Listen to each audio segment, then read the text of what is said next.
coming to you from Israel in the Galilee, where I've lived for many years.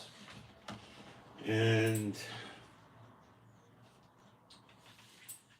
today is the 17th of November. It's Friday. It's 9:42 in the morning in Israel, Holy Land time. 70 degrees, high is 76, cloudy, no rain today. Tomorrow and the day after, pretty much, Saturday, pretty much the same thing, and Sunday and Monday, good chance of rain, and then clearing and no rain in sight for a number of days. Temperatures are beginning to drop, so we're moving out of our fall season, early fall to late fall, and then we'll just go into winter. And my old school of thought from years ago was that the weather, the old times in Israel, like 30, 40 years ago, or 30, 35 years ago, the weather would be turn around Thanksgiving, and it would come back in mid-February or even late February, somewhere in there, to spring. And then the heat wouldn't really start until mid or late May, and it would be mild. In June, it would start getting well into the 90s, and then, July and August and September would be bad, a lot of heat.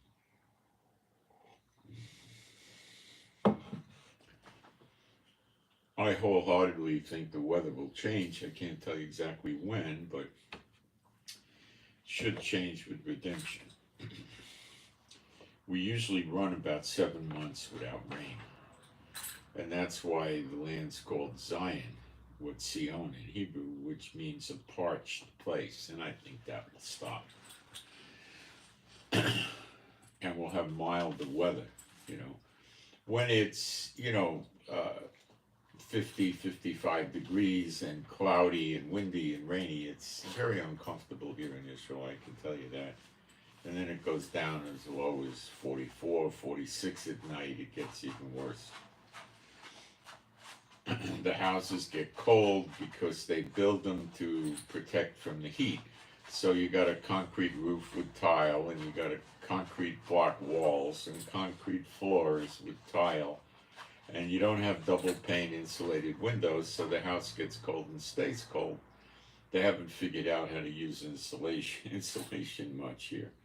Okay, although there's a small amount of houses that do have insulation. All right, I'm going to go into the live stream and make sure everything is working okay, and do a little bit of housekeeping in there, and then we'll get into it. Okay, we got everything.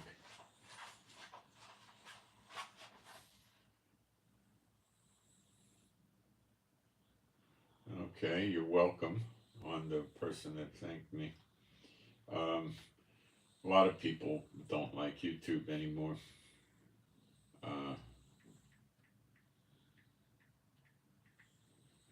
I was going to transition myself all the way over to Telegram and not pay much attention to YouTube, but the Lord told me no.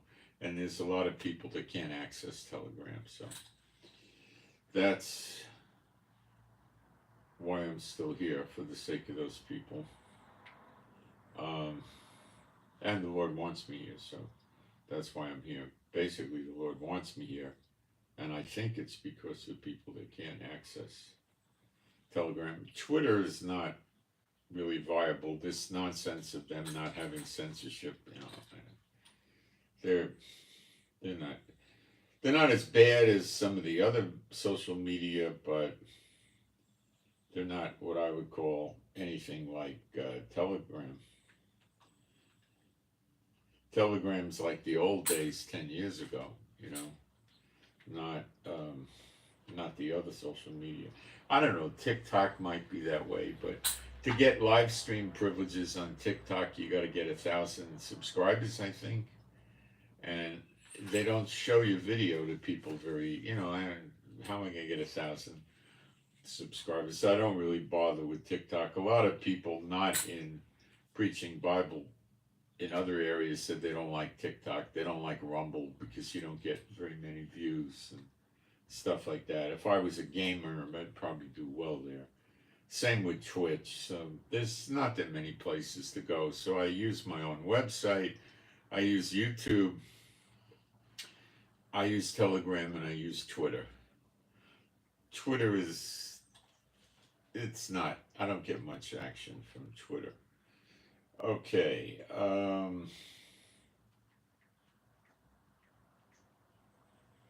Just doing a tiny bit of housekeeping here in the chat, and then I'll get started.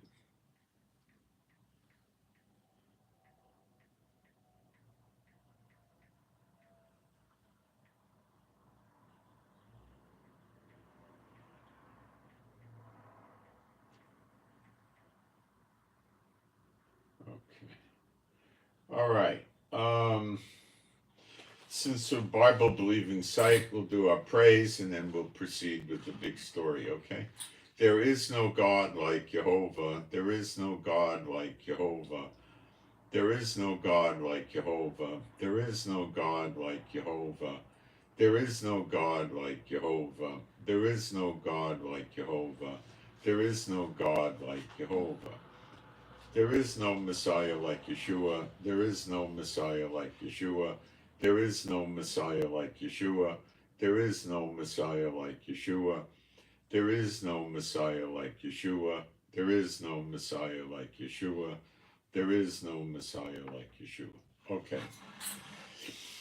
The FBI, I don't know, 24 hours ago or so, put out, they were testifying to a House committee, I believe, about terrorism, and they expressed what I would call the most serious warnings I've ever heard from them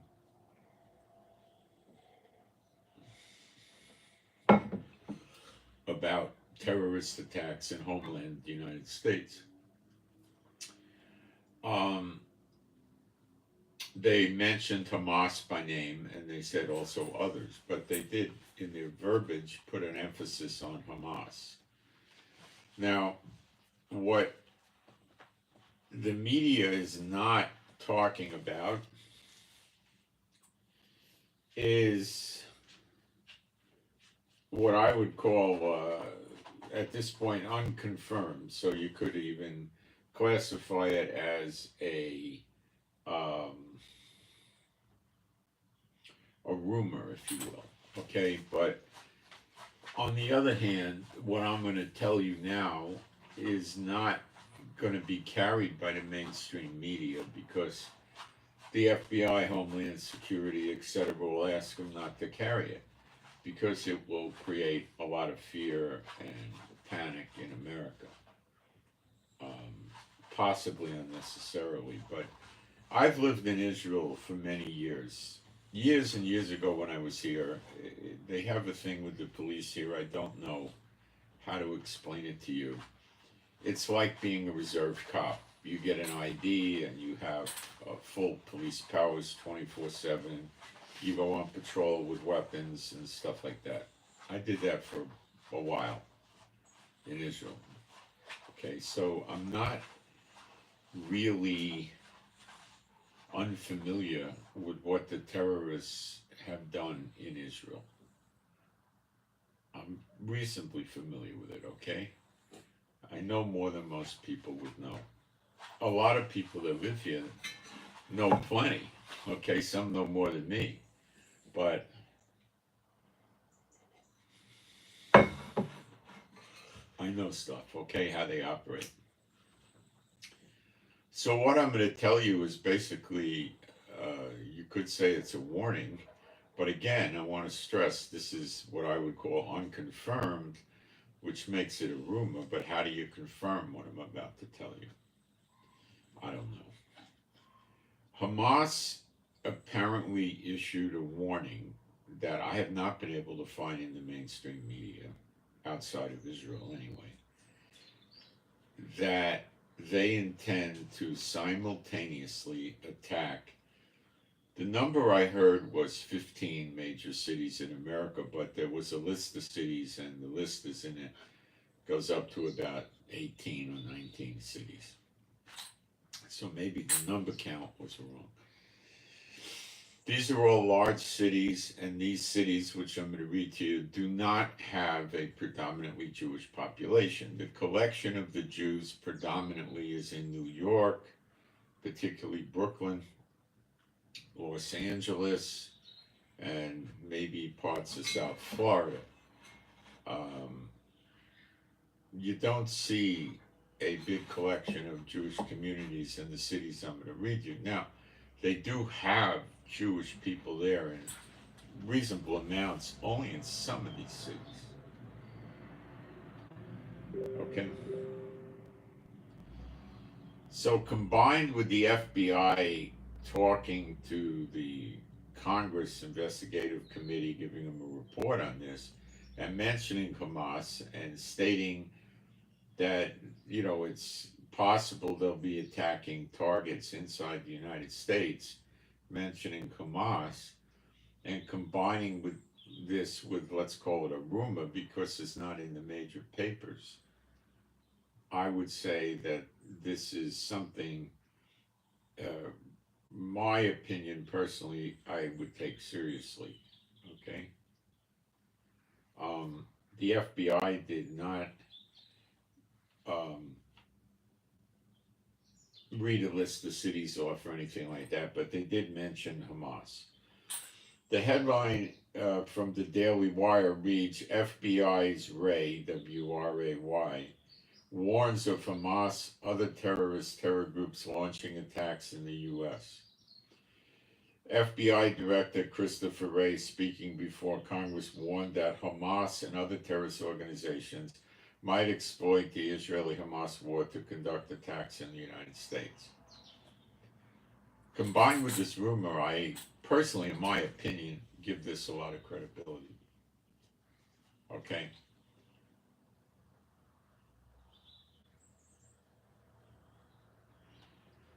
A story on a publication called TheHill.com says, Israel-Hamas war has sharpened the focus of U.S. terror threats, Biden officials. The U.S. is in a heightened threat level since Hamas' October 7 attack on Israel, which has sharpened the focus of terrorist threats to the country, Biden officials said at a House Homeland, Security meeting.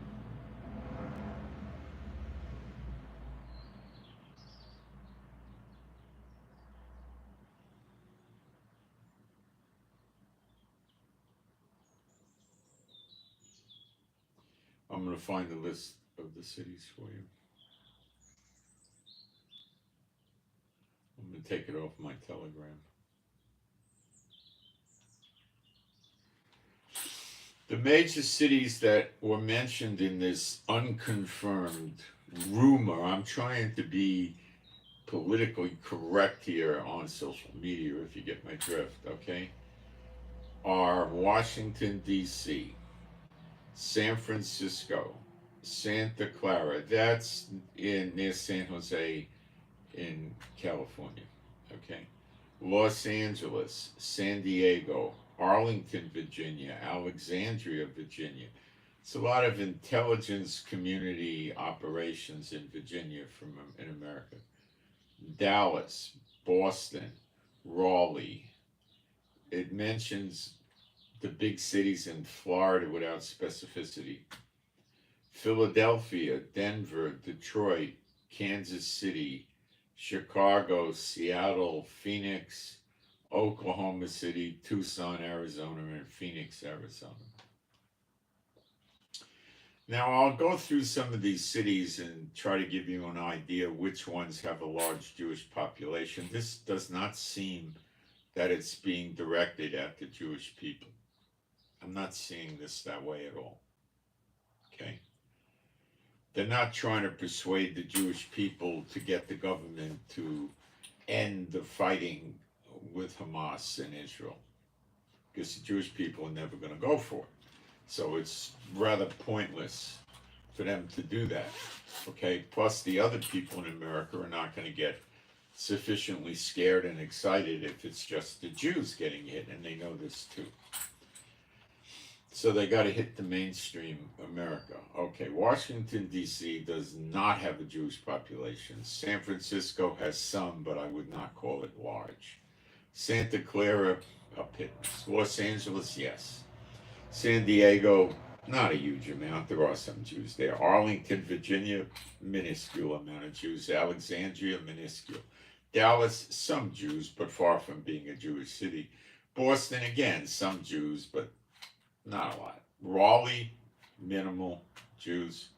Florida, some, well, it depends where. What are your major cities in Florida? Miami, Fort Lauderdale, Jacksonville, you'd have to say is a major city. There's a very small pittance of Jews in Jackson. Then you go to Tampa and St. Pete. Yeah, there's some Jews there. It's not overwhelming though. Okay, that's probably about it.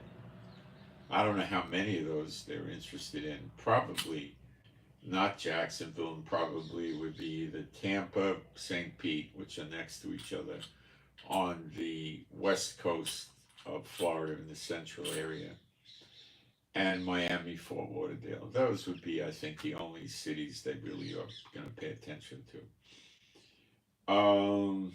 If this is going to come to pass. Philadelphia, again, some Jews, not much. Denver, small amount again. Detroit, minimal amount of Jews, very minimal. Kansas City, minimal amount. Chicago, yeah, they're there, not overwhelming. Seattle, minimal amount. Phoenix, some, but not many. Oklahoma City, very minimal. Tucson, probably very minimal. Phoenix, some, but minimal. Okay, this does not read, if they were going to go for the Jews, what it would read like would be more like New York, which is not on the list. Los Angeles, which is on the list. Miami and Fort Lauderdale, which could be on the list because there was some vagueness about Florida. I don't know where else. That's really where they're mostly concentrated. Atlanta did not appear on here, which is odd. Neither did Baltimore.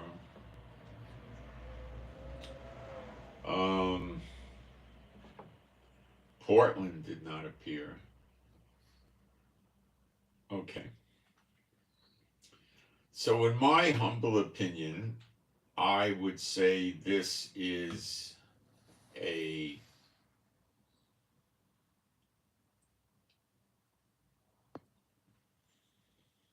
scary thing, because I'm combining this with what the FBI director said, mentioning Hamas, at just about the same day this rumor popped up, and I'm calling it a rumor for obvious reasons. So I would think that the threat is highly credible, in my opinion. Okay, I am not the FBI, and all of this other stuff. I don't know. All right,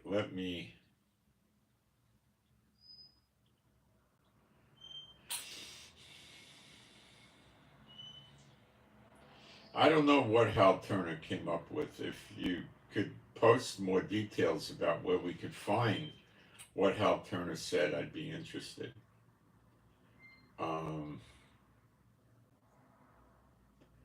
Yes, it was called Operation Catastrophe. I'd like if you have more information about that. Been talk of attacks on freeways. I doubt they'll do that. I'm going to explain what I know about this. San Fernando Valley is not a city. San Fernando is. It didn't pop up. San Diego and Los Angeles and San Francisco popped up in California.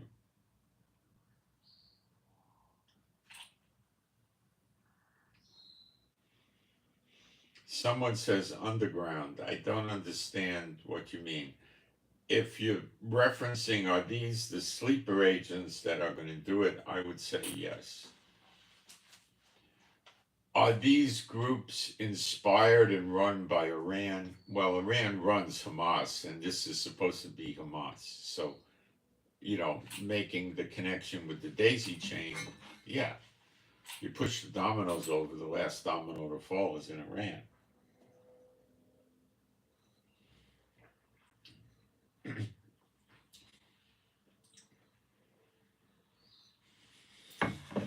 Conspiracy theorists are going to say that they're going to let these terrorist attacks happen so America can then say we trace the attacks from Hamas to Iran and justify an attack on Iran. Am I saying that? No. I want to be socially correct. I'm saying this is a speculation on my part of what various conspiracy theorist groups will say. Okay? Does that mean that this is what America's practices are? I can't say that. I mean, I'm just speculating. Conspiracy theorists will tell you all kinds of things. Years ago, every politician and movie star and rock star was a shapeshifter. Remember those days? Not anymore. Life used to be different. Back in, I was watching this old TV show called Chips. California Highway Patrol had the nickname Chips. And it was Eric Estrada and some other guy, Wilcox, riding around on big motorcycles as California Highway Patrolmen in Southern California. The show is ultra unrealistic in terms of real police work back in those days. Completely unrealistic. The Highway Patrol was running around taking care of things on the highway. If a crime was committed on the highway, they would go after the people like a hit and run, a drunk driving, they did accident investigations. They wrote lots of traffic tickets to pay for their organization. They were out there writing tickets all day long. And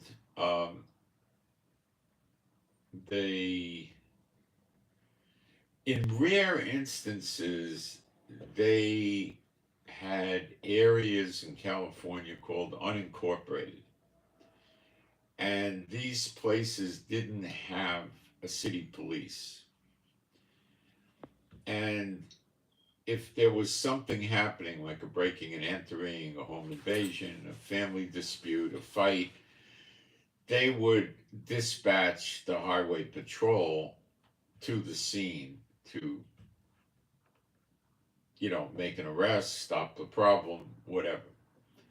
So they actually did go, in some rare instances, to some communities and police.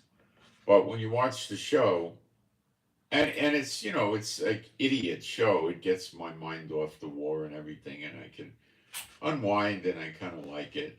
It's nostalgic for my day because it was filmed in the late 60s and early 70s, I think. It ran about 7 years or more. Only in one scene in all the years did the Chips guy ever pull a gun, which is ridiculously insane. Highway patrol, even back then, was a dangerous job. They had one-man patrols. And you stop a car, let me tell you what it's like. Let's say there's a light misting rain. It's 11:30 at night on a weeknight. You're on a road, an interstate, and you see some guys in a car, or you don't know who's in the car, and they're misbehaving, or you don't know what they're doing. They look suspicious. They're swerving, let's say, or there's a speed violation, or there's an equipment violation on the car, like no license plate, or no license plate light, or no brake lights, or whatever, right? So here you are by yourself, okay? So what do? You put your lights on, you get behind them, and you hope they see your lights. Now, California Highway Patrol used to use, they didn't use light bars. Yeah, they did, but they varied. The light bar enables people that are speeding that watch their mirrors to see that you're a police car because they see the light bar. Okay? On the roof, it has a profile. So in later years, like in the 90s, they reduced the profile of the light bar down very low, maybe 4 inches, which made it much harder to see. But I think they used to use a red light back then, way back. It was where your mirror was, you had a light and you had a handle and you could control it and aim it and turn it on. So they would put the red light on. It was a steady red light, kind of bright, not super bright. And they'd get behind the car with the red light on. And if the guy didn't pull over, then they'd start tapping the horn to get him to pull over. And if that didn't work, you had and it frequently didn't work because they're stoned, drunk, and they're in the car blasting music and having a conversation, and they're sitting there, beating their hands on the steering wheel with the music and swaying their, you don't know. So then you could turn your public address system on with your siren set up. Your siren, you had a box inside the cruiser hanging under the dashboard, and it had dials, and you could it was the left dial, I think, and you could set it to public address. They called it PA generally. Or you could put it on Whale, or you could put it on Yelp, and different siren noises. So the way we used to signal each other is we push the mic button. You turn the PA on and push the mic button, and there's a loud clicking noise out in the street. And the other cop knows you're saying hello to him or you're calling his attention. And civilians would generally not have any idea what was going on. It's just a weird noise, right? So you could get up to behind the car and you could say, white Ford Falcon, pull over, it's the highway patrol, and see what they do. The other thing you could do is put the siren on. But a lot of times when you put the siren on, they don't get it. And they think you're trying to get them to move over because you're on an emergency. You got to be careful. You don't want them to have an accident. You certainly don't want to hit them or, stuff like that, right? So they pull, eventually one way or another, you get them off the road, right? That's dark. It's raining. It's at night. Help could be 4, 5, 6, 7 minutes away. This is a long time to bleed out. All kinds of stuff could happen. A minute is a long time. 15 seconds is a long time. So you might want to, if the guy got plates, you might want to radio his plate in to see if there's warrants or holes or warrants or anything on the car. And if the car comes back stolen, well, then you're going to change your game plan a little bit. You'll, of course, call for backup. And then you'll try to get an ETA on backup. If your ETA on backup is, 60, 90 seconds, then you'll proceed. If your ETA is 7 minutes, estimated time for arrival, you're not going to proceed. You're going to try to keep them waiting in the car. You'll say, turn off your motor. You might try turn off the motor and throw the key out of the window, but that usually, lets the cat out of the bag, so you don't want to do that. You want to make them think that it's just a traffic stop, but it's not. So usually they'll turn the motor off, and then, to keep them distracted, you might want to say, driver, exit the vehicle, right? And now you've got your headlights on the guy. You might have a spotlight and a red light, whatever you set up in your car is, it changes from year to year. Or you want your bright lights on anyway, so the guy can't see you in your car. You don't want somebody able to see you, right? So if they turn around and try to look at the cruiser, the patrol car, it's a bright light in their face, okay? That's protective for you. Then you try to get the driver to exit the vehicle, which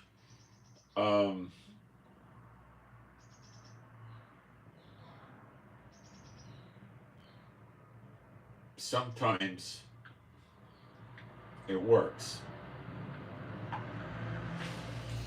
And I got to go out for a second. I'll be right back. Hold on.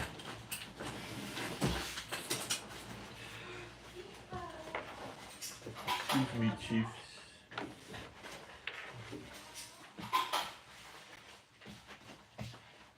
I'm on the air, but I'm taking a fifth break. Don't worry. Hey, Tiki. He probably wants to go out. It's mild out there.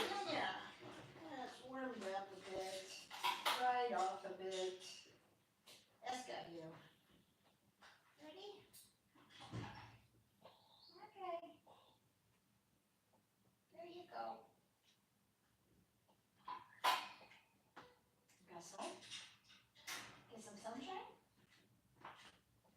Want to go get some sunshine?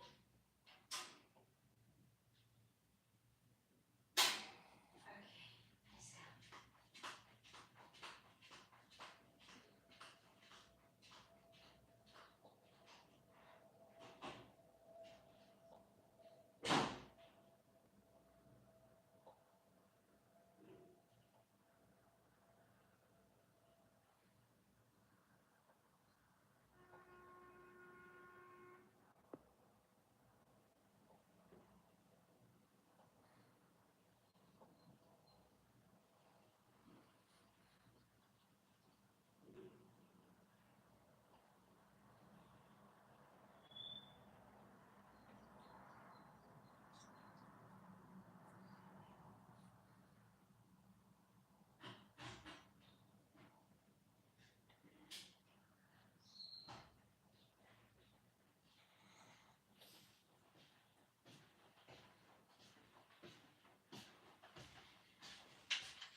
So you walk up to the you're still in your car.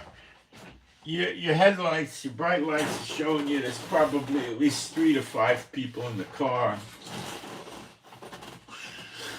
You're by yourself, so you got to walk up to the car eventually. So you have these clipboards that are made out of some plastic or polymer that'll stop a handgun round. You got a shape like this, and you got a grip over here where you put your fingers through, right?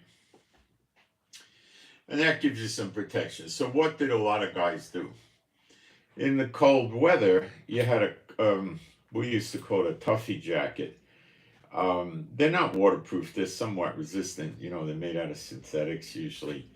And you have a pocket here. Sometimes you got a pocket like this and a pocket like this, depending how long it is and depending on what your department is issuing. And so you walk up to the car and you have a little 38 special 5-shot revolver in your pocket. Or sometimes you had a 6-shot. You got I think it was the Colt Agent or something, was 6 shots, and some of the Smith & Wesson was 5 shots. Some of the guys would cut the trigger guard off in the front, so they could, if they had gloves on, they could get their gloved finger on the trigger.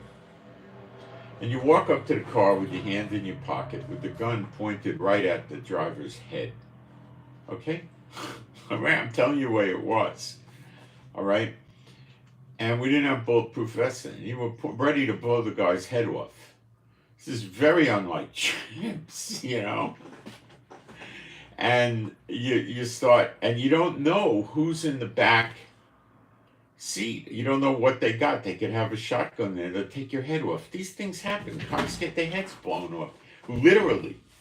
And you don't know. And, you know, these guys go off duty at night, right? It was a horrible job.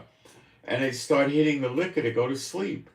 Or they get off shift at 7 o'clock, 8 o'clock in the morning, and they say goodbye to their kids if they could get home quick enough on the way to school, and then they take a few snorts and go to sleep. Chain smoking is a terrible job. Not like what they portrayed on the TV show, you know, where these guys are riding around on their motorcycles. They didn't have Harleys back then. They were using Kawasaki 750s, which I think is a 4-cycle or 4-stroke. And it was a very, very fast bike and a lot cheaper than the Harley.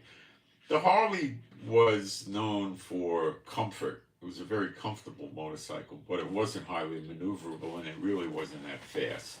And they had a lot of muscle cars back then, so the acceleration on the muscle car would greatly exceed that in the Harley, you know. But not the Kawasaki. And then they had a 900 Kawasaki and then eventually 1,000 or a 1,200.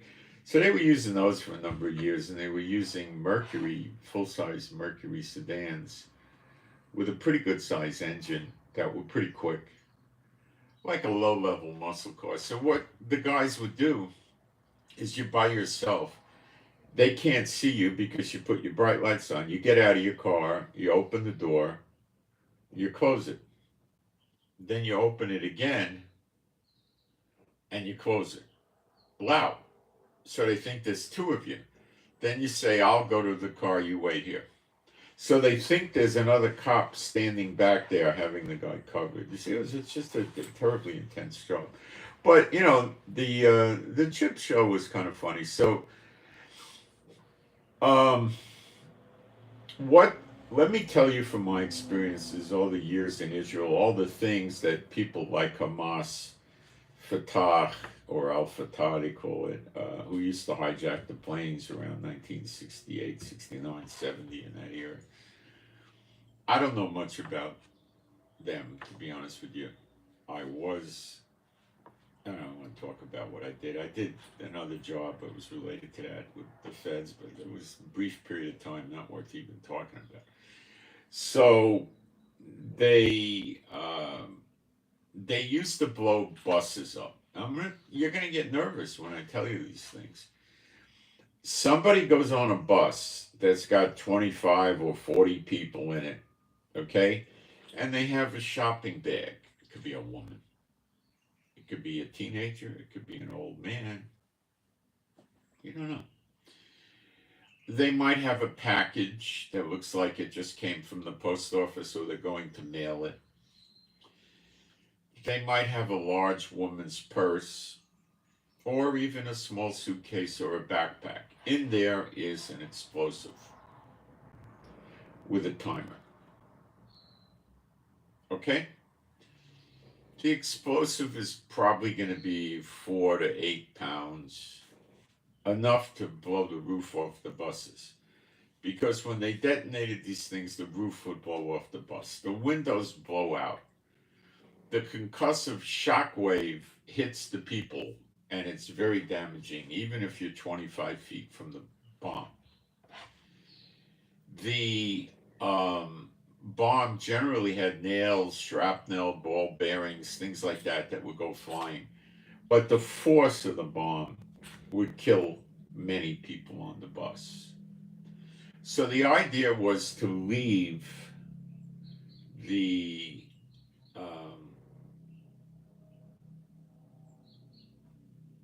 bomb on the bus and get off the bus, and you'd push the button. That gives you 1, 2, 3 minutes, something like that, depending how close you want to cut it. And you get off the bus.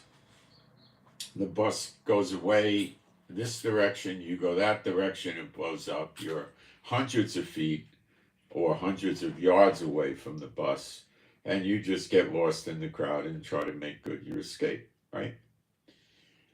Today, the driver inspects the package. If it's suspicious, people know that if somebody leaves a package on the bus, it's a danger, throw the thing off the bus, get off the bus, whatever, right? So it's, the American people don't know from any of this.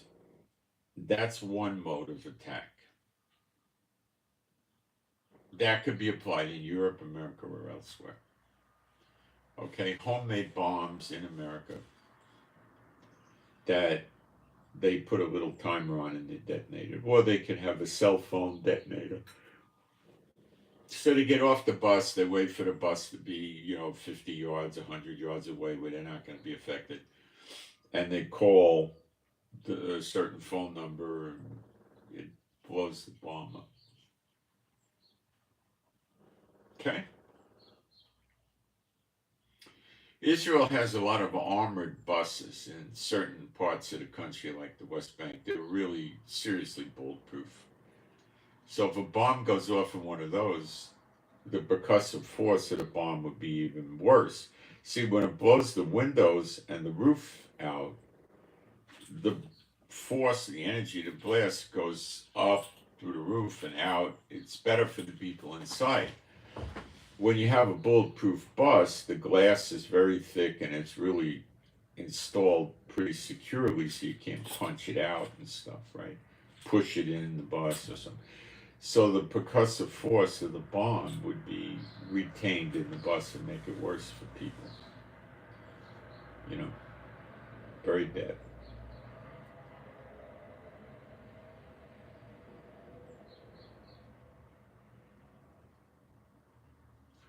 Now,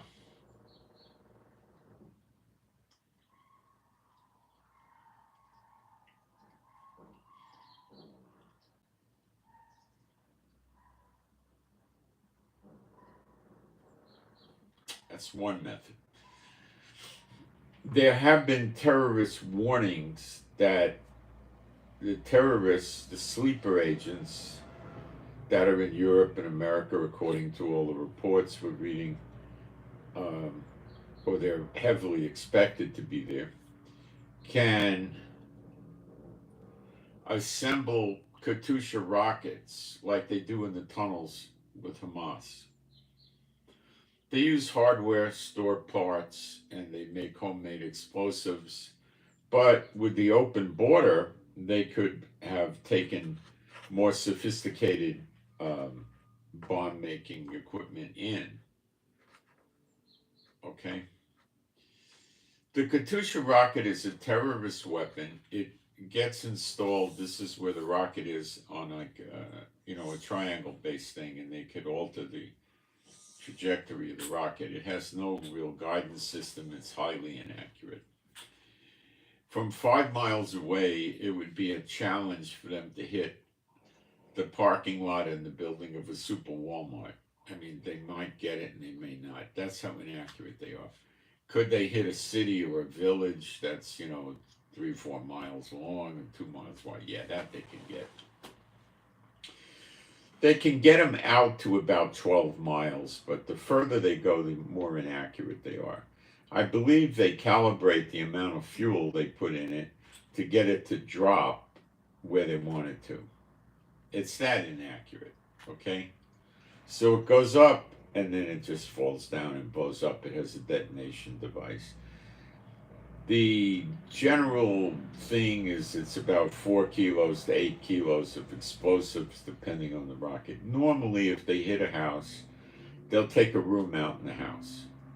The room will still be standing. It'll be all charred and black, and there'll be, windows will be blown out. There could be a hole in the wall where the missile hit, a good sized hole. People in the room may all not get killed, but they're all going to be busted up. Okay? It doesn't blow a whole house up. So it's a terrorist weapon. It's a militarily insignificant weapon that can't be guided or aimed correctly. It's just for terrorists to make terror attacks with. They could assemble those. That's what the rumors are. And I think these are not rumors. This is military people in Israel saying this, okay? And other sources. So how could they launch these? Well, they could get in an apartment, move into an apartment building, assemble in the apartment building, and then, 2 o'clock in the morning, tiptoe up onto the rooftop, set it up, and launch. Now, the neighbors are going to hear the launch and stuff, so they got a big problem getting away. What are some other things they could do?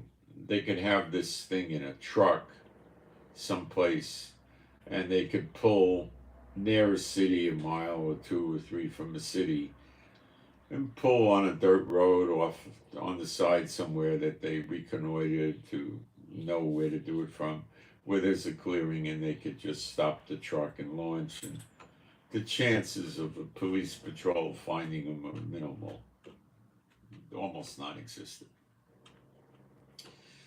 There's probably nobody training GPS type radar on the launch site to figure it out. There's no radar in America operating to stop terrorist missile rocket attacks inside America that I know of. American military bases and cities don't have things like the Iron Dome, okay, like we have in Israel.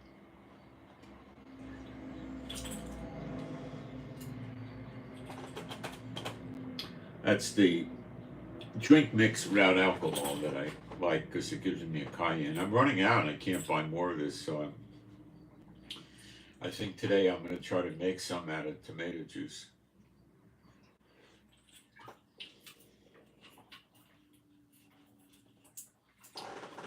If I can even find tomato juice. The Mrs. T Bloody Mary mix is better, but I don't see that around here. That's a kosher one. This isn't the kosher one. Or maybe it is. If it's here, it would. No, it would be kosher. So they could launch these any which way. Okay, easy.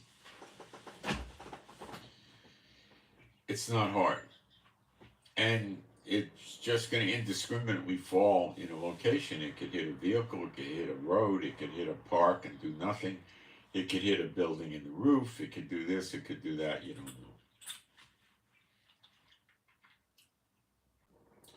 If you're in the streets and this does happen, and you're walking on a sidewalk and there's a big building on one side and parked cars on the other, you could run inside a building where, you know, a 10 or 20 or 40-story building is going to be minimally damaged by one of these things. It's just going to, if it hits the side of the building, it'll blow a hole in the building, and the devastation would be pretty isolated to one or two offices or apartments in the building. If you're in the lobby someplace, you know, 20, 30 feet off the street, probably nothing will happen. You can go in a stairwell.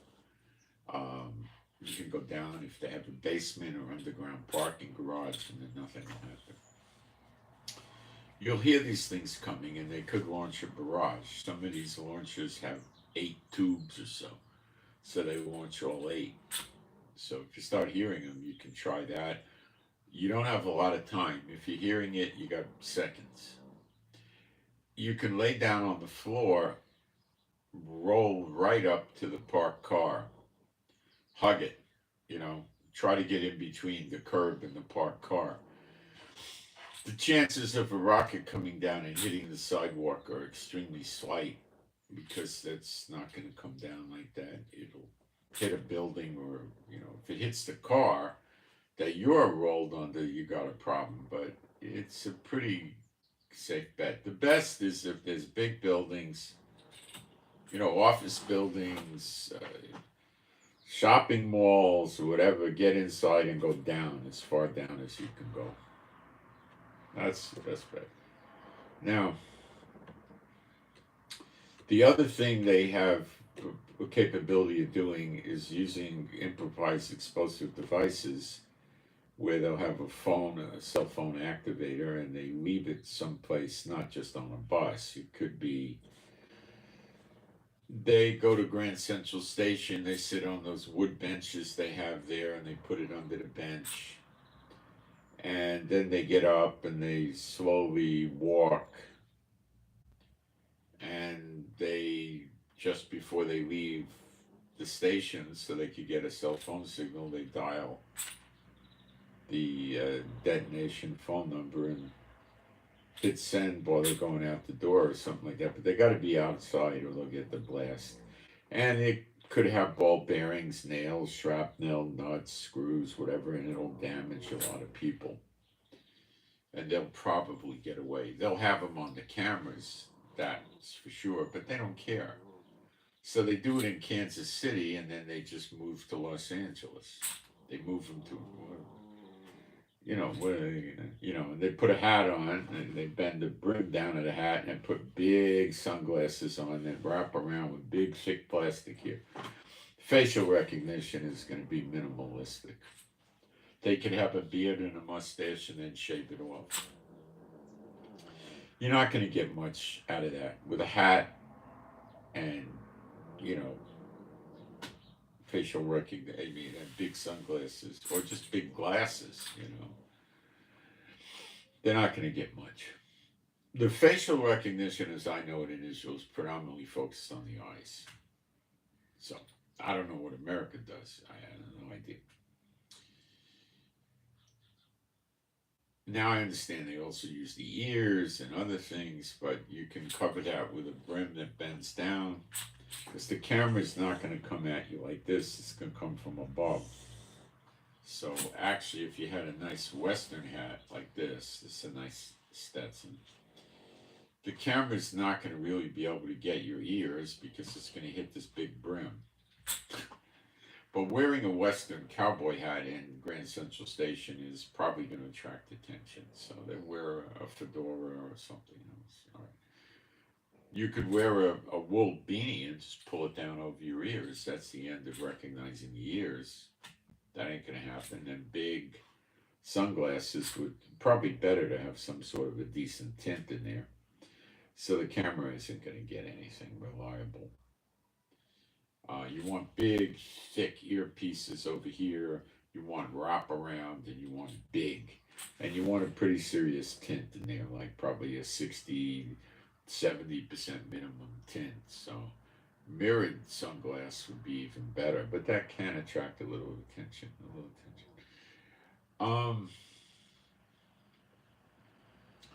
That's another way they could do it. They've, as of late, used shoulder-fired rockets, but I'm not expecting them to do that in a terrorist attack. They're long, they're bulky, they're hard to.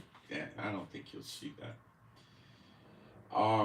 Next, we'll discuss if they're going to do shooting attacks. And I'll be right back. And I'll tell you how they do those and why I do not think they're going to do that in America.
America is too well armed. Thanks to this moron Netanyahu, Israel has imposed, in the 20 years this curse of Israel has been in office,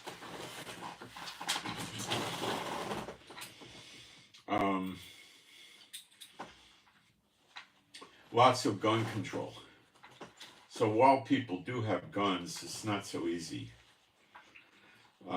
If you live in the West Bank or East Jerusalem, it's pretty easy to get them, but it's still annoying.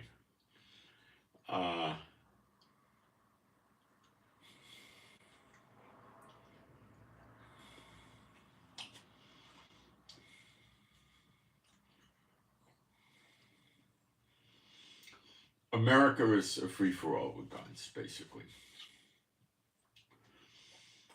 They go to a populated area, they pull a gun out, maybe they can shoot a couple of people, and then they're probably going to get killed. People carry guns. People know how to use them.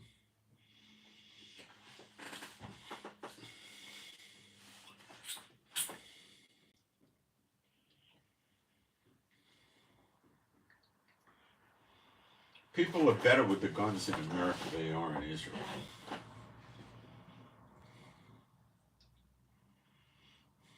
Okay? They don't... The crack military units are darn good with the guns. But the civilians, it's not there's no gun culture going on, you know? Like in America. People like going to gun shows, they like going to gun stores, they like going to the range, they like hunting. There's next to no hunting in Israel. You know. You can't go out and buy a 30-06 scope deer rifle in Israel. Not a prayer you're going to get that. You might be able to get a 22 varmint rifle to shoot critters bothering your crops or something like that, but I'm telling you, a 22. This Netanyahu is a living, breathing piece of trash. Okay? We'll talk about that. Even his own, today in Haaretz newspaper, we're reading an article, even his own party, the Likud party, a lot of them are now thinking about getting rid of him. He's trying to shift all the blame for the October 7th attack to the defense industry.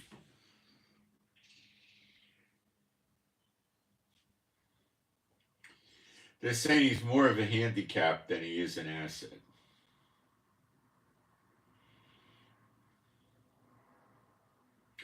See, when I read between the lines, what Biden is saying is the war is not going to stop till Hamas is not able to hurt the Jewish people in Israel anymore. Okay, that means that Hamas is going to need to be demilitarized. And what are you going to do with the 40,000 of them there? No country's going to take them. They're going to be left there, thank you, Biden, to play again another day. What do you think they're going to do? Jordan won't take them. Egypt won't take them. Saudi won't take them. Turkey won't take them. Nobody will. You know who'll take them? The Mediterranean Sea will take them. You put barbed wire on the tanks and you shove them into the sea. That would work. You think Israel will do that? Not a chance. You think the two witnesses will end it? Yup. Good possibility. Good possibility. Either the IDF or them will end it.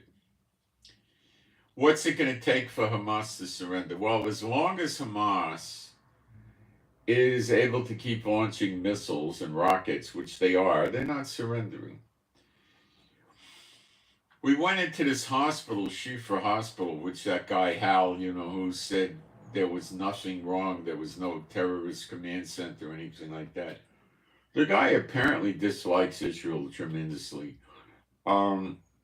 There's pictures and videos of the command centers and the bunkers under the Shifa Hospital and under other hospitals on my Telegram site. Videos and pictures, lots of them. We pulled missiles out of there. We pulled weapons. There was in the hospital, not underneath. In the hospital, we found rooms with weapons storage, lots of weapons. The guy doesn't like us. Nonsense guy, you know. And he's scared. He's, he doesn't, while he'll profess churchianity of some form, he's not a believer. He wants to stay in America forever, and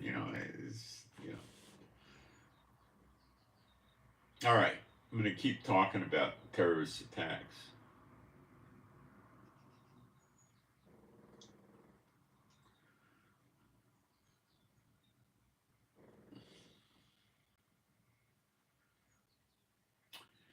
Another type of attack they call a lynch attack. A lynch doesn't make sense to Americans because that means you take them by a rope and hang them, and a lynching, you don't wait for the trial.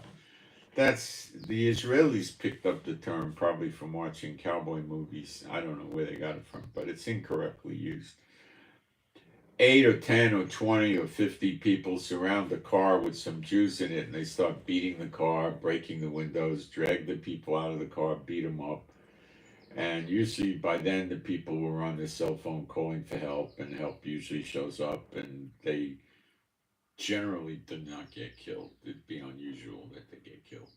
That's a lynch attack. Then that's probably not what they're going to do, because that's something when they escalate the protesters that the protesters would do.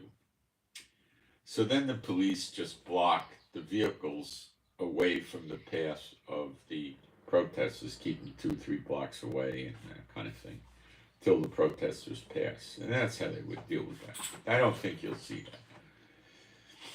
They could go to a mall and walk in with a gun down the pants leg, a rifle, and 4 or 5 clips, and start shooting everybody in the mall. But they wouldn't last long, and they could do it, but they wouldn't last long. And what would the reaction be? Security guards and metal detectors at the malls, so it would work once, and then it wouldn't work anymore. They could use the wand, which they have anyway, probably, or the police got them. They're easy to get. So I don't think they're going to do that. It might create a little bit of terror and a little bit of anger, a lot of anger towards them, but it's going to be short-lived. They want to do something that you can't protect against, and you never know when it's going to happen again. The malls can be controlled. They like going after old people, innocent people, children, infants. They could attack hospitals, but most hospitals in America got armed security guards and police, and I doubt they'll do that. I don't see them doing the gun attack. Now, one of the heads of these terrorists in New York the other day, a day or so ago, said that we're going to come into every house in America. Well, that's certainly nothing they're going to do now. Now, this is what they have done to us many times over the years, Hamas and Gaza. They take helium balloons, and they put like 15 of them together. They tether them together, and they have a little basket they tie to the bottom. In the basket, they put an incendiary device. It has a fuse, and when the fuse, it could be you just light a fuse, like a firecracker fuse, but a slower one and a bigger one. It may be 2-3 minute fuse or more.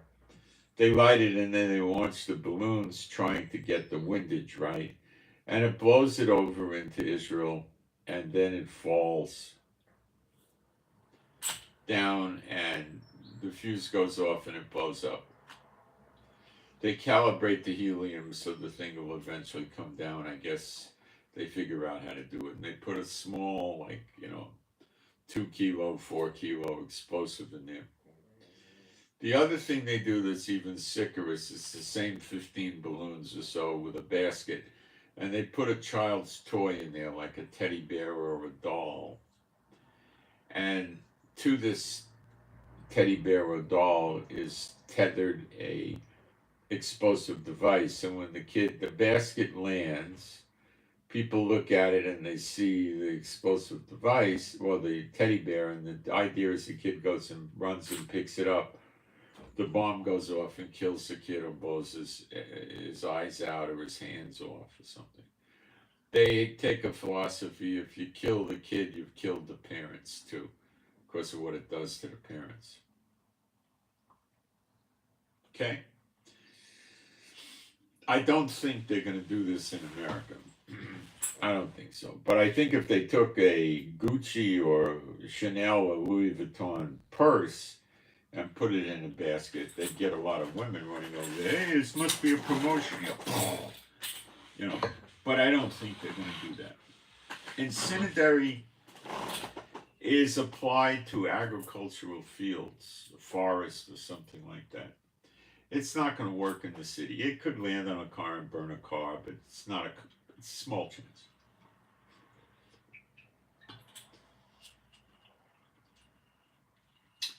Lands on the sidewalks, it lands in a road. Yeah, it's going to have minimal damage, okay? They're not designed to take office buildings and cause fires in them. I don't think it would do anything of the sort.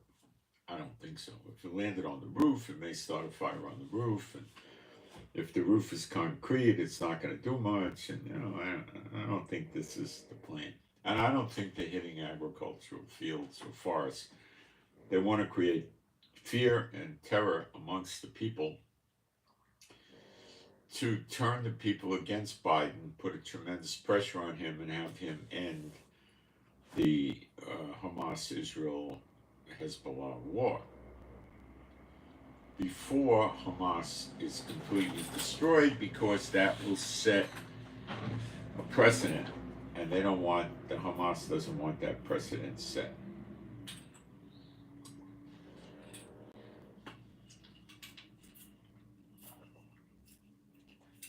Okay.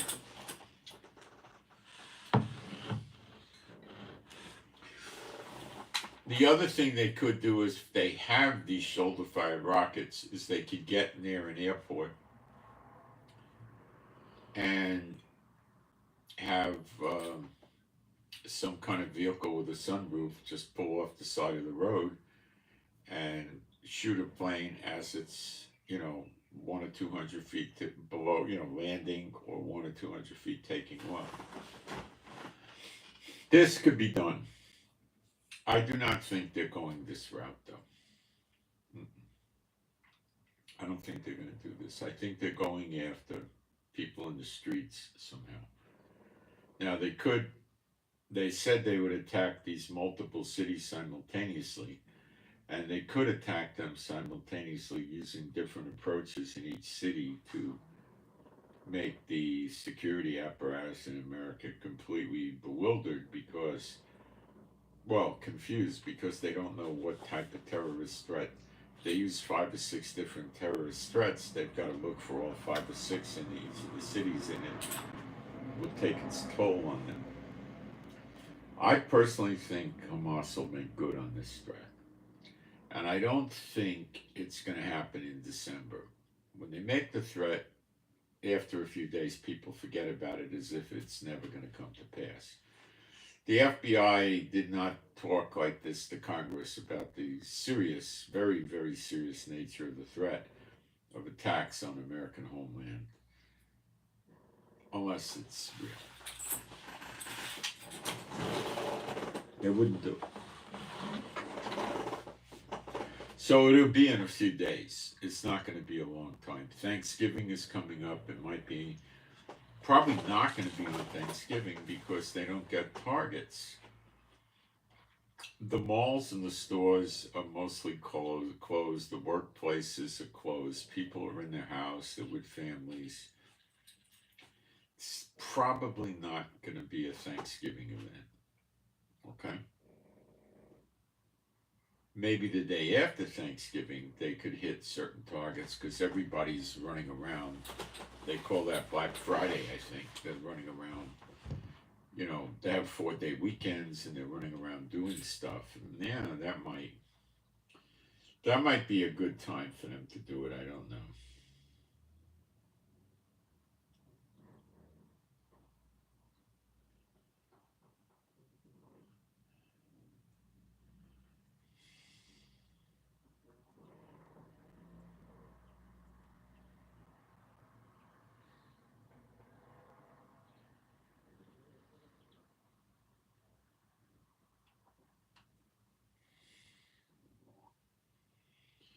This guy is my father's twin. I have no idea. I have no twins. I have no idea what you're talking about. I guess, whatever. Zionist, what's that? The Bible's Zionistic. Zionists generally feel that God gave them the land in Genesis 15 from the Euphrates to the Nile River, from the Mediterranean to the Persian Gulf, and they're going to take it back. That's the position of the Zionist. Okay.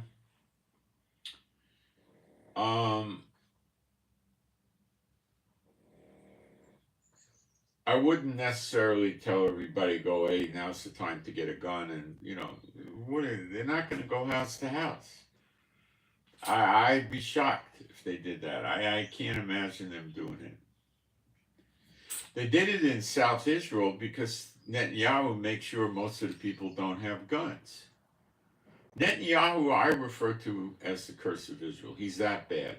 People can't afford the houses. People don't make aliyah during the 20 years he was in power. Our economy is horrific. The only people that can survive are the expire millionaires. We all worry about money all the time.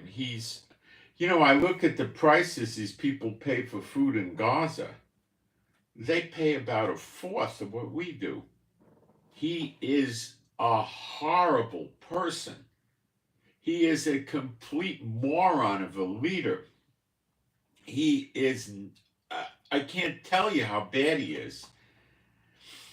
Corrupt. He has 3 criminal accounts on his head. I told you before this happened that this guy would put us in a war to stop his criminal proceedings.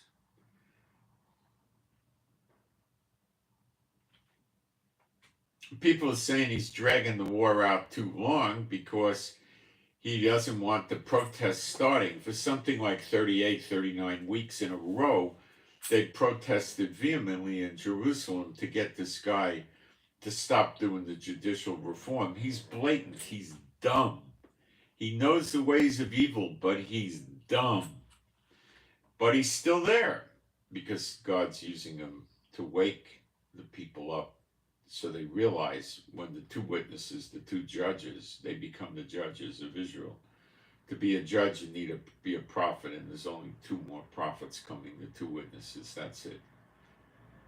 Yeshua and John the Baptist were the previous 2. Yeshua still is, of course, and he will come back. But that's what they're going to do. And the Lord's getting them ready and showing them how bad it is when you do a democracy.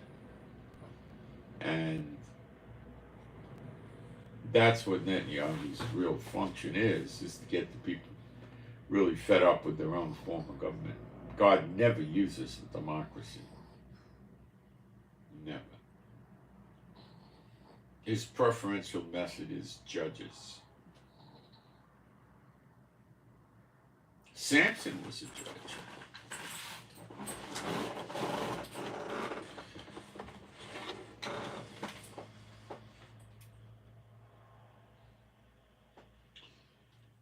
So that's what I have for you. Is it possible that this is just going to be an empty threat? It is, but I don't think so.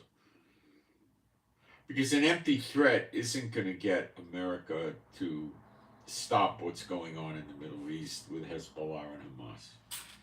It'll have the opposite effect. They'll be ignored. They have to deliver on a threat. Then they come back again and they say, if you don't stop this fighting in, Gaza, we're not going to hit 15 cities, we'll hit 50 cities. And then America's going to get scared and they're going to think it's real and they might do something. So that's the game plan with them. Just making threats and not doing it isn't going to help. Since Iran threatened American bases, well, now the attack is up to something like 56 attacks every day with regularity. They keep attacking. The Dwight D. Eisenhower Aircraft Carrier Group is right by the Sea of Oman near the entrance to the Persian Gulf. They're tactically close enough, I would say, to Iran where their fighter jets can fly in. Will they actually enter the Persian Gulf and expose themselves? I don't know yet. We'll have to see.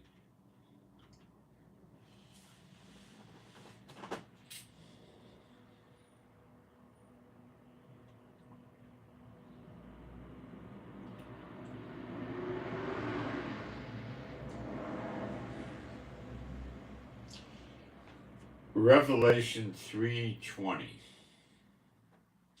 I'm shifting to Bible now.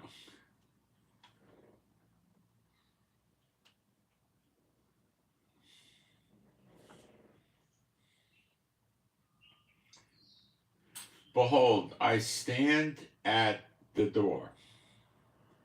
This is Yeshua talking, and knock. If any man hear my voice and open the door, I will come in to him and will sup with him and he with me. Now, the church version of this, if any man hear my voice, and they say, well, we hear his voice, but it doesn't say that. In this version in English, it says here, but when you look in the Hebrew New Testament, which I've explained many times here, it was originally written in Hebrew, the Salkinson's version, it says Shema, it's the Shema word. And that means hear and obey. So what it's really saying, and you can't express this in the English, it's saying, behold, I stand at the door and knock. If any man hear my voice and open the door, I will come into him and will sup with him and he with me. If any man shema, which means hear and obey. Faith without works is dead. They teach faith without works is alive.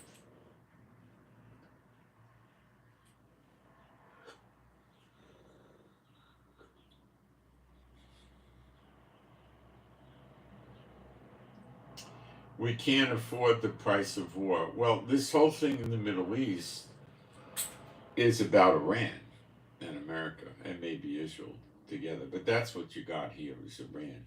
You don't bring 74 or whatever the number is, 70-something warships into the Middle East from 10 different countries to attack Hezbollah and Hamas. We do that fine ourselves.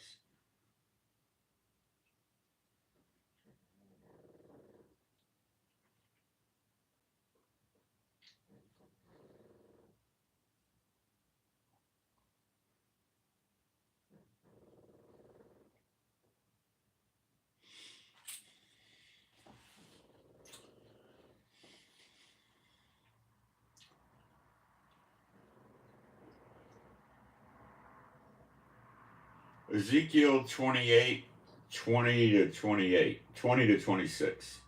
Ezekiel 28,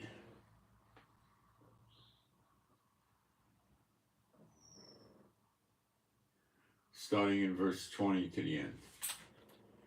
Again, the word of Jehovah came unto me, saying, Son of man. Now that's the different words, son of man, and not the same words when he's referencing Yeshua. Son of man, set thy face against Zidon. Now Zidon is not Zion. Zidon is up in Lebanon, north of Tyre, I think. And prophesy against it. So it's prophesying against Lebanon, which is where Hezbollah is. And say, thus saith Adonai Jehovah, behold, I am against thee, O Zidon, and I will be glorified in the midst of thee, and they shall know that I am Jehovah when I shall have executed judgment in her and shall be sanctified in her.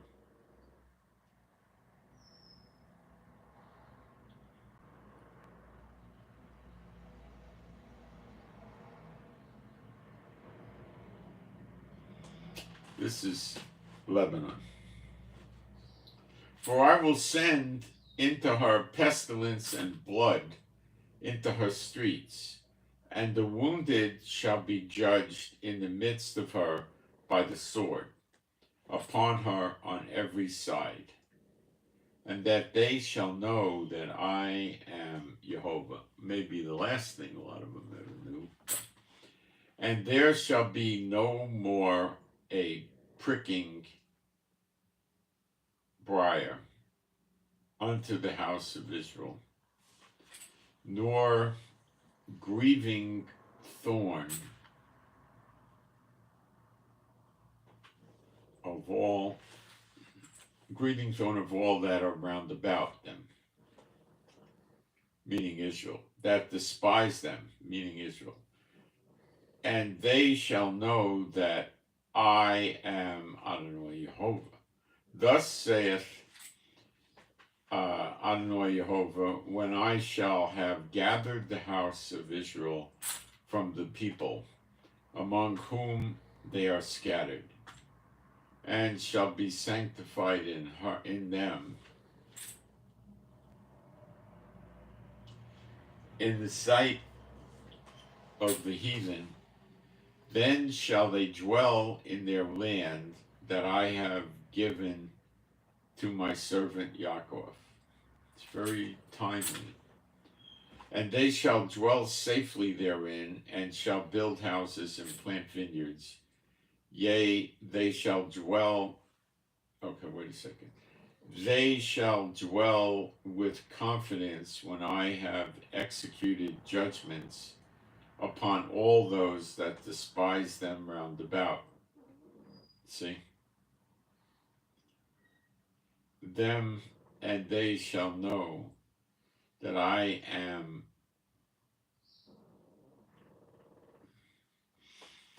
Jehovah Elohim. Okay? That's my dog Chief snoring. He's an excellent sleeper.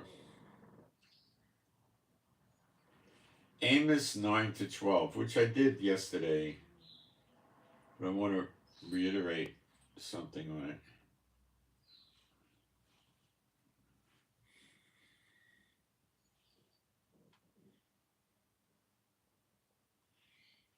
Amos 9:12.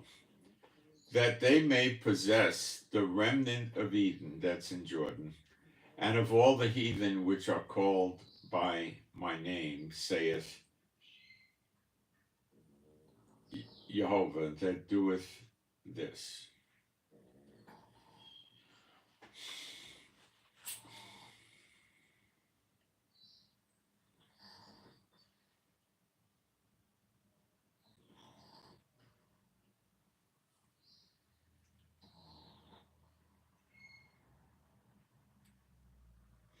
So what is saying again? That they may possess the remnant of Edom, and all the heathen, the goyim, heathen, those without God, which are called by my name.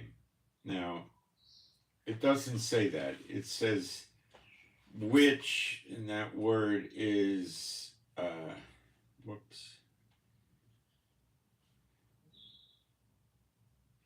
asher means which, are called by my name. Okay, now it says kara, to call out.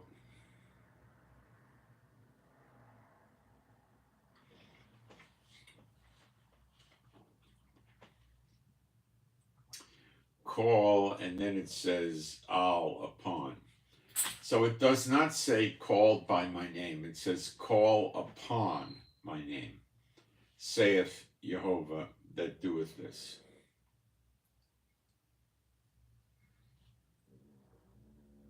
They may possess. The word for possess is yerash, and it means to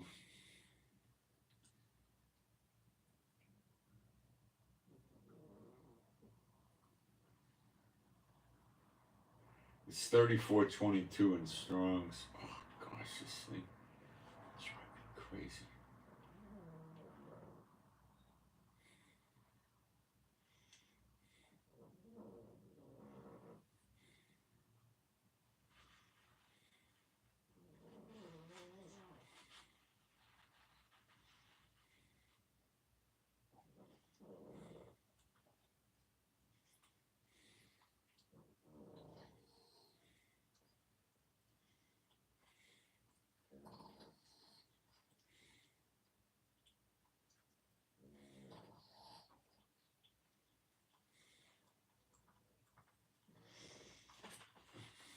Why is this happening?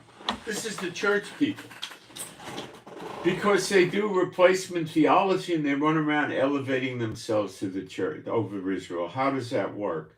We're going to go up in a rapture, Israel's wedding feast of the Lamb, that they're not going to make it to because they rejected Yeshua. So they're going to be on earth getting their head cut off or taking the mark and going to the lake of fire. Well, we're partying with their Messiah in heaven. Now, God is not finished with Israel. He gave them a 2,000-year punishment in Hosea 6:1 and 2 because what they did to the Messiah using the Romans as the executioner. And he says all through the Bible, he's not finished with them. We never read about him being called the God of the church or the God of the churches or anything like that. Never, ever. It's always Israel, the glorious God of Israel, the God of Israel. It's never that, ever, ever, ever, not one time.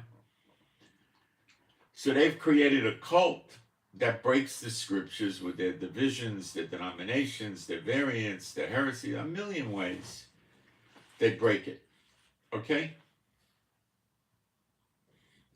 They have another Jesus. They have another gospel. They have another spirit. They have unclean spirits.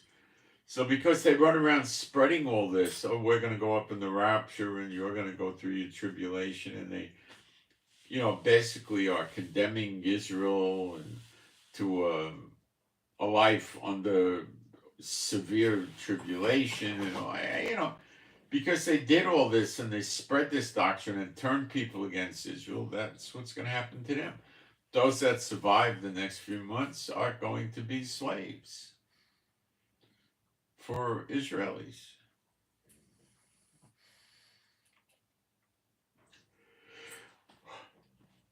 Because they think and they broadcast that they're better than the church, and they're horrible. They sin like crazy. Read Galatians 5:19 to 21. Yeshua said 4 times. John 6:39, John 6:40, John 6:44, John 6:54, that all that the Father gave him, he raises up at the last day. That's the same day. Everybody goes up on the same day. There's no left behind rapture. When it says the last day, it means there are no more days. It's after the millennium, after Satan's released and surrounds Jerusalem and New Jerusalem. Then God sends fire down from heaven and burns the whole universe up. So that's why we meet him in the air. There's nothing to stand on. Then we go up in the clouds of heaven to spend eternity with Jehovah and Yeshua, which is what it really says.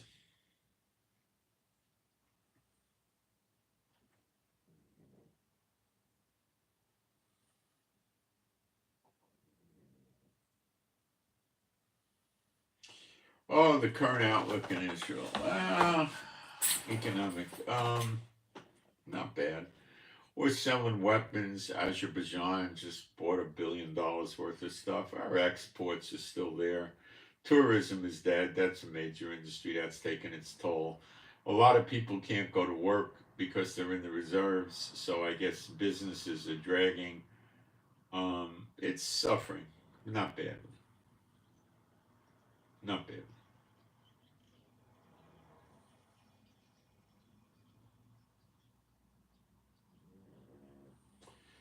It's been bad for years because there's a piece of garbage Netanyahu.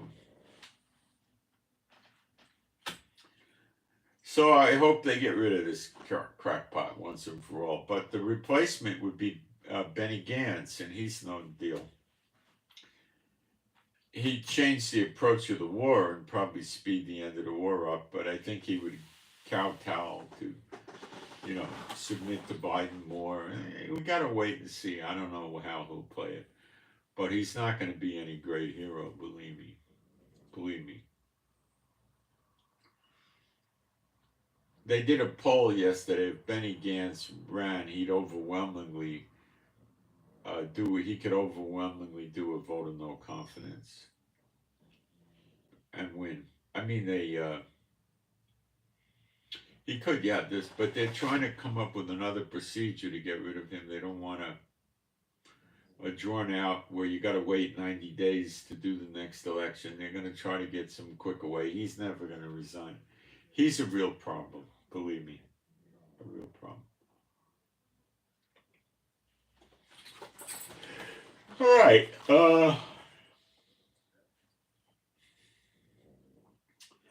I don't think I have any further questions in here.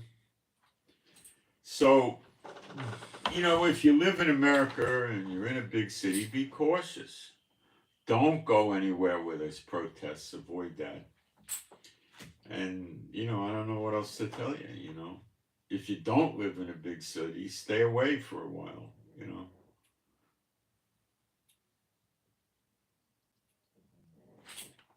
It's a problem. We've lived with it for many years. Car ramming is usually a lone wolf thing. That's probably not Hamas.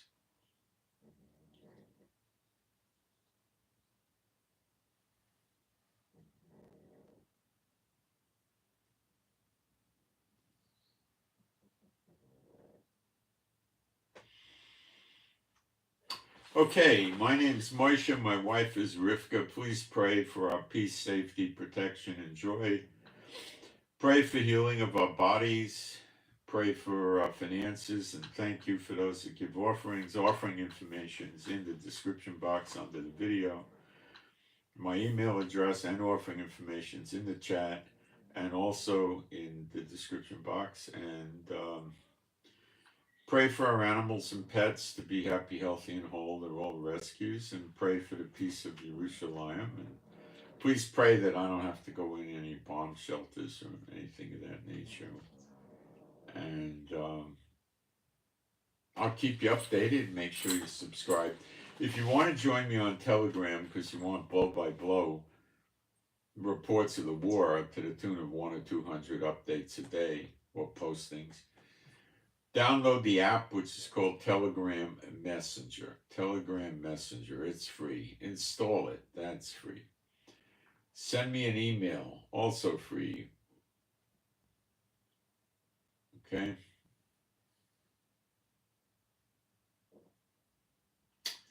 And I'll send you the invite link back by return email, and you just click on the invite link and you get into Telegram, and then you'll see everything. Videos, pictures, translations from Hebrew and Arabic into English, what they're saying, social media and stuff like that. I don't know what else I could tell you about the potential for terrorist attacks in America. It's also a threat level in Europe. And the protesters are getting more and more out of hand. They're starting to close bridges to stop the deployment of military gear to Israel and the Middle East and all kinds of stuff. So be vigilant and pray. Read the word every day, pray every day, and do your spiritual warfare every day. And you should be fine. Okay, that's it. I send my Shabbat Shalom to all those who love Yeshua HaMashiach, and I'm out.